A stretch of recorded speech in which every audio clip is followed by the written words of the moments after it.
आज विश्व दलहन दिवस यानी दालों का दिन है। दालें सिर्फ भारत ही नहीं बल्कि विदेशों में भी खान पान का जरूरी हिस्सा हैं, क्योंकि शाकाहारियों के लिए तो दालें ही प्रोटीन का सबसे बड़ा स्रोत हैं। दालों का प्रयोग न केवल पोषण प्राप्त करने के लिए किया जाता है, बल्कि इसके माध्यम से भुखमरी और गरीबी को मिटाने में भी सहायता मिल रही है। विश्व दलहन दिवस पर पेश है हमारे संवाददाता शमीम अख्तर की ये विशेष रिपोर्ट।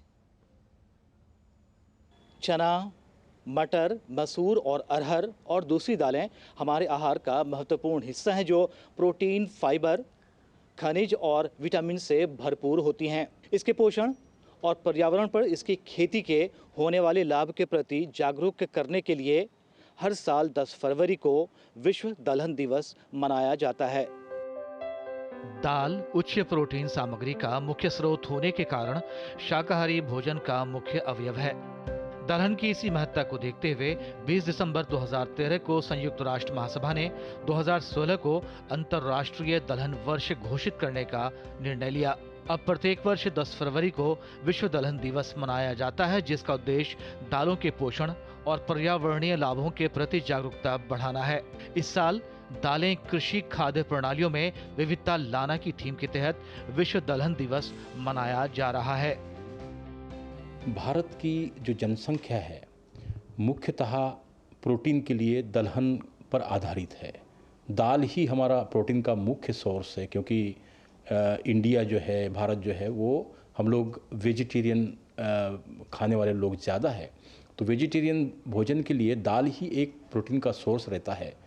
जैसा आप लोग जानते हैं कि विश्व में धीरे धीरे वेजिटेरियन लोगों की संख्या बढ़ती जा रही है, और उसके कारण विश्व में भी उनके लिए भी जो प्रोटीन का मुख्य सोर्स है वो दालें ही हैं। तो भारत की जनसंख्या को देखते हुए, भारत की जो दालों की रिक्वायरमेंट है उसको देखते हुए, और भारत की जो ज़रूरत है दालों की उसको देखते हुए, ये दालों के लिए ये अवेयरनेस क्रिएट करना ये भारत के लिए बहुत ही आवश्यक है।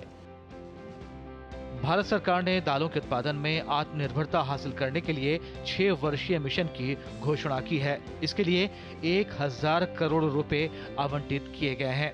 इस मिशन का उद्देश्य उत्पादन को बढ़ावा देना और दालों में आत्मनिर्भरता प्राप्त करने में सहायता करना है।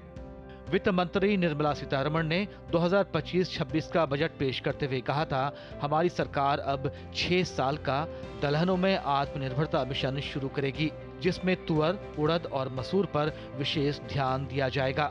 भारत में दलहन की स्थिति की बात की जाए तो भारत विश्व में दलहन का सबसे बड़ा उत्पादक, उपभोक्ता और आयातक देश है। भारत वैश्विक उत्पादन का 25% उत्पादन करता है, जबकि विश्व खपत में दालों की 27% खपत भारत में होती है।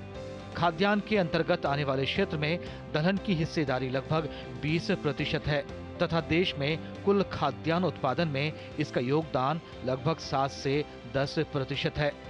चना सबसे प्रमुख दलहन है, जिसकी कुल उत्पादन में हिस्सेदारी लगभग 40% है। इसके बाद तुअर, अरहर की हिस्सेदारी 15 से 20% तथा उड़द, ब्लैक मेटपे और मूंग दलहन की हिस्सेदारी लगभग 8 से 10% है।